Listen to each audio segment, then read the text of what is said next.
आज हम पढ़ने वाले हैं numerical methods for partial differential equation topic की एक इम्पॉर्टेंट मेथड जो कि है क्रैंक निकोल्सन मेथड। तो as far as university exams are concerned, ये टॉपिक पे आपको 6 मार्क्स का कंफर्म न्यूमेरिकल आता ही आता है। तो ये टॉपिक कर दिया मतलब 6 मार्क्स आपके फिक्स हो गए। ओके, तो अभी देखते हैं what is mean by this crank Nicolson method. So, Crank-Nicolson method is a numerical technique used to solve parabolic partial differential equations such as heat conduction equation. तो इसका फॉर्मेट कैसे रहता है? इसका फॉर्मेट जो है डैबा स्क्वायर यू अपॉन डैबा x square minus a into डैबा यू बाई डैबा टी इज इक्वल टू 0। अगर ये फॉर्मेट में इक्वेशन आता है तो that can be solve using Crank Nicolson method. तो अभी इस मेथड को डिटेल में देखते हैं। So Crank Nicolson is a semi implicit method and it combines forward and backward finite differences approaches by averaging them, which makes it unconditionally stable and second order accurate in both space and time. So which is a very accurate method. So again in this method each new time level is computed by solving system of linear equations involving both current and next time step. So हम लोग इसमें current and next time step दोनों को consider करते तो इसके results मोर accurate आते हैं। Then it is widely use in engineering and scientific computations where accuracy and stability are most important. तो मैं इतना ही कहना चाहूंगा दोस्तों, this is one of the most important method to solve partial differential equation. Okay, अब हम देखते हैं क्रैंक निकोल्सन मेथड की procedure. Okay, so first step is write given partial differential equation and initial and boundary conditions, okay, जो problem में दिए गए रहते हैं। Second step, write the value of a by comparing given partial differential equation with the standard form जो कि है डैबा स्क्वायर u अपॉन डैबा x square minus a into डैबा u बाई डैबा t is equal to 0। Okay, तो यहाँ से हम लोग को वैल्यू ऑफ a मिलेगा। Third step, for interval of the x, जो भी इंटरवल प्रॉब्लम में दिया है, choose spatial step size h। अगर दिया है प्रॉब्लम में तो वही ले लो, if not given assume that. Okay, then for given range of t, जो भी t का रेंज दिया है प्रॉब्लम में, ओके, उसके लिए calculate step of time t that is k। और k का वैल्यू कैसे कैलकुलेट करेंगे तो उसका फॉर्मूला है k is equal to a h square. ए हम लोग को स्टेप 2 में मिला है एंड एच हम लोग को स्टेप 3 में मिला है। Okay, after this apply given boundary condition to x and t values.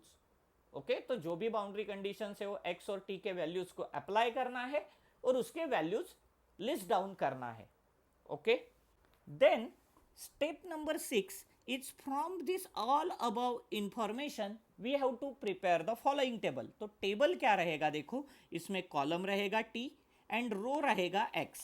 Okay, in x all steps of x are mentioned with a step size of h and in the column side all steps of t with a step size k are mentioned। okay, and this a b c d e and f and g values we are getting by boundary conditions। okay, then we have to compute this u1 u2 and u3। ये कैसे compute करना है मैं next step में बताता हूँ। So here we are using Crank Nicolson formula. Okay, Crank Nicolson formula क्या बोलता है, if we want to define any element E is equal to 1 by 4 A plus C plus D plus F। okay, means if we want to define this E then we have to add 1 2 3 and 4 numbers which are in the assigned rows and column। clear? Then for above example u1 का value हम लोग कैसे define करेंगे देखो, in above table u1 is equal to 1 by 4 in bracket a plus c plus f plus u2.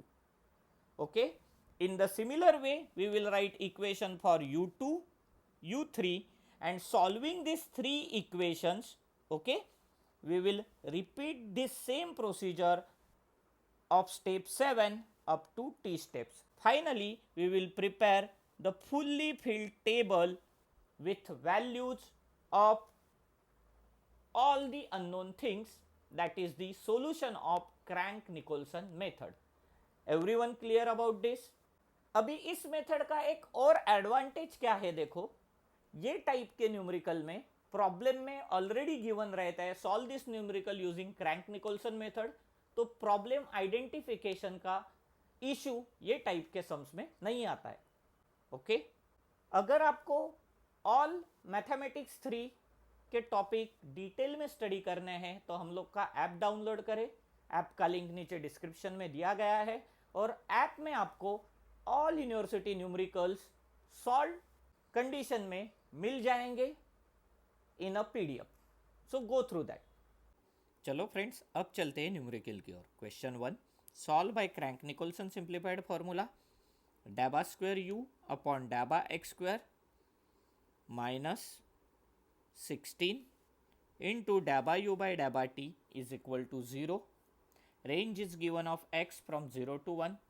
Subject to the condition u 0 comma t is equal to 0, u 1 comma t is equal to 100t, u x comma 0 is equal to 0, h is equal to 1 by 4 for one time step. That is given in example. This example is asked in University of Mumbai in December 24 and May 25 exam. So very much important sum from exam point of view. तो अब देखते हैं इसका solution. So step 1 क्या है? Right given differential equation. So डैबा square u upon डैबा x square minus 16 डैबा यू बाय डैबा t is equal to 0. Okay, then I am writing range of x, that is x is in between 0 to 1. Okay, and t is greater than 0 because range is of t is given for one time step, so starting from 0 and which must be greater than 0. Then boundary conditions, u of x comma 0 is equal to 0, then u of 0 comma t is equal to 0 and u of 1 comma t is equal to 100t. So these three boundary conditions are given. ये हो गई अपनी step number 1. Step number 2 में हम लोग क्या करेंगे? Therefore a is equal to, ये जो गिवन इक्वेशन है इसको स्टैंडर्ड इक्वेशन से कंपेयर करेंगे. तो स्टैंडर्ड इक्वेशन का a और ये दोनों को कंपेयर करते हैं तो a का वैल्यू आता है 16. Therefore a is equal to 16. Okay, उसके बाद नेक्स्ट स्टेप आता है, we have to determine this step of x और which is known as a h. तो यहाँ पे h is already given which is equal to 1/4, उसे हम लोग लिखेंगे 0.25. तो up to step 3 we have come. As we got the step of x, अभी क्या करेंगे? देखो here x varies from 0 to 1 with step of h is equal to 0.25. okay, so we are just listing all values of x. तो x0 क्या आएगा? 0. x1 is equal to 0 plus 0.25, that is equal to 0.25. then x2 is equal to 0.25 plus 0.25, that is 0.5. x3 is equal to 0.5 plus 0.25, that is 0.75. x4 is equal to 0.75 plus 0.25, that is 1. because x की range क्या है? Starting from 0 to 1. x0 is 0, x4 is 1. Now step of time जो denote करते हैं हम लोग k से. Okay, और उसका फॉर्मूला क्या है? k is equal to a h square. Okay, तो वैल्यू पुट करेंगे. a का वैल्यू है 16, h का वैल्यू है 0.25, उसका स्क्वायर. अगर कैलकुलेटर में ये वैल्यू डालते हैं तो we are getting value of k is equal to 1. यहाँ तक समझा सबको? अभी k का वैल्यू मिलने के बाद हम लोग क्या करेंगे? कंप्यूट u फॉर, क्योंकि u किसके लिए कैलकुलेट करना है, for one time step in t, okay, t के वन टाइम स्टेप के लिए। तो अभी t का पहला t0 इज 0 और स्टेप का वैल्यू क्या है, k इज इक्वल टू 1, तो t1 is equal to 0 plus 1 is equal to 1। तो दो वैल्यू मिल गए, t0 and t1। Okay, now हम लोग को एक बाउंड्री कंडीशन दिया है, u of 1 comma t is equal to 100t। Okay, so इसमें हम लोग t का वैल्यू पुट करेंगे, मीन्स t0 एंड t1 का। So when t0 is equal to 0, ये जो बाउंड्री कंडीशन का वैल्यू क्या होता है देखो, u of 1 comma 0 is equal to 100 into 0 which is equal to 0 and t1 is equal to 1, तो क्या हो जाएगा, u of 1 comma 1 is equal to 100 into 1 which is equal to 100। Okay, तो फर्स्ट बाउंड्री कंडीशन लेके उसके दो values हम लोग ने निकाल दिए। अभी still two boundary conditions are pending, that is u of x comma 0 is equal to 0 and u of 0 comma t is equal to 0. So for that boundary condition u of x comma 0 is equal to 0 ये दिया हुआ है, तो इसका meaning क्या है, when t is equal to 0 all x values are 0. Okay, and second condition क्या दिया है, u of 0 comma t is equal to 0। इसका मीनिंग क्या होता है, when x is equal to 0 all t values are 0। Okay, ये हो जाने के बाद अपना नेक्स्ट इंपॉर्टेंट टास्क है कि टेबल प्रिपेयर करना। सो टेबल, अभी टेबल में हम लोग क्या लिखेंगे देखो, ये रो में आएगा x and x varies with h is equal to 0.25, तो x के वैल्यूज क्या क्या आएंगे, 0, 0.25, 0.5, 0.75 एंड लास्टली 1। देन कॉलम में आएगा t and t varies with time step of k is equal to 1, तो इसका एक वैल्यू आया 0 एंड सेकेंड 1, क्योंकि हम लोग को एक ही टाइम स्टेप के लिए कैलकुलेट करना है। Clear everyone up to this? इसके बाद हम लोग हर एक बाउंड्री कंडीशन को इंटरप्रेट करेंगे। Okay, so considering this boundary condition u of 0 comma t is equal to 0, ये क्या बोलता है, when x is equal to 0 all t values are 0। तो means when x is equal to 0, तो ये column को याद रखो, ऑल t वैल्यूज क्या आएंगे, 0 0। ये समझा सबको interpretation of first boundary condition.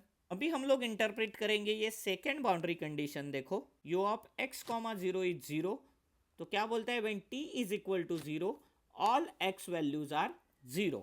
तो when t is equal to 0, तो ये रो याद रखो, all x values are 0 0 0 0।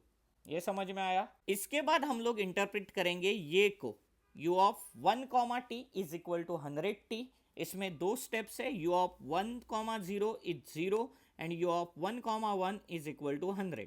So first u of 1 comma 0 means x का वैल्यू 1, t का वैल्यू 0, तो ये वैल्यू आता है 0। Clear? Secondly when x is equal to 1 and u is equal to 1, ये वैल्यू आता है 100। तो ये सबको समझ में आया how to interpret the given boundary condition and put into the table. Okay, अभी बाउंड्री कंडीशंस को फिल करने के बाद नेक्स्ट स्टेप आता है assign the letters to unknown values. तो यहाँ पे मैं क्या असाइन करूँगा, u1, यहाँ पे मैं असाइन करूँगा u2 और यहाँ पे मैं असाइन करूँगा u3। अभी हम लोग को क्या करना है, ये u1, u2 एंड u3 ये तीनों के वैल्यू फाइंड आउट करने हैं using Crank Nicolson formula. So now by Crank formula, कैसा फॉर्मूला है देखो, यहाँ पे a b c d e f, अगर ये एलिमेंट है तो ई का वैल्यू कैसे आएगा देखो, a plus c plus d plus f divide by 4 means 1/4 into a plus c plus d plus f. Okay, ये क्रैंक निकोल्सन फॉर्मूला है। मीन जो भी एलिमेंट हम लोग कंसिडर करेंगे उसके ऊपर का एलिमेंट छोड़ देना है और साइड के दो दो एलिमेंट को लेके डिवाइड बाय 4 करना है। ये क्रैंक निकोल्सन का फॉर्मूला है। तो using this finding values of u1 u2 and u3। Okay, कैसे करेंगे देखो, अभी u1 इज इक्वल टू हम लोग क्या लिखेंगे 1/4 इन ब्रैकेट क्या लिखेंगे 0 plus 0 plus 0 plus u2, 0 plus 0 plus 0 plus u2 is equal to 1/4 u2। Therefore हम लोग क्या लिखेंगे u1 minus 1/4 u2 is equal to 0, equation number 1। Okay, then u2 is equal to 1/4 in bracket u2 के लिए क्या आएंगे देखो 0 plus this 0 plus u1 plus u3। Okay, so 0 plus 0 plus u1 plus u3। Okay, तो ये क्या बनेगा 1/4 u1 plus 1/4 u3।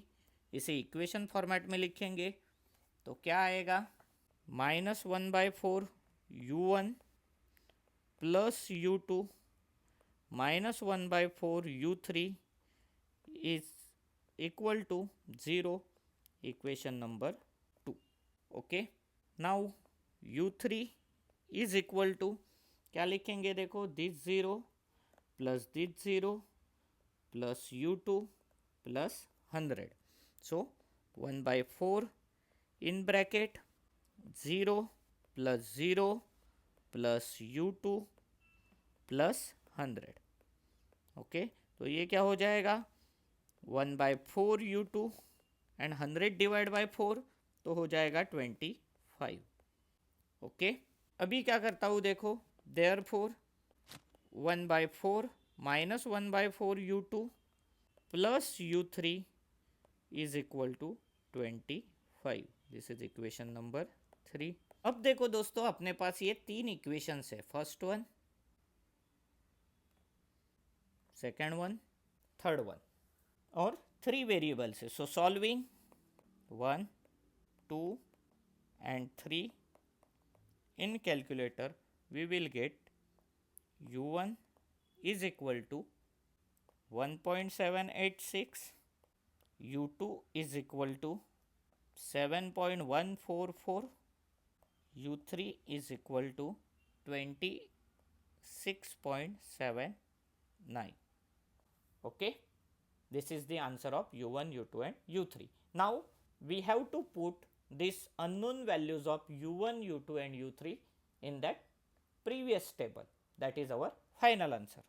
So now writing table with u1 u2 and u3 values.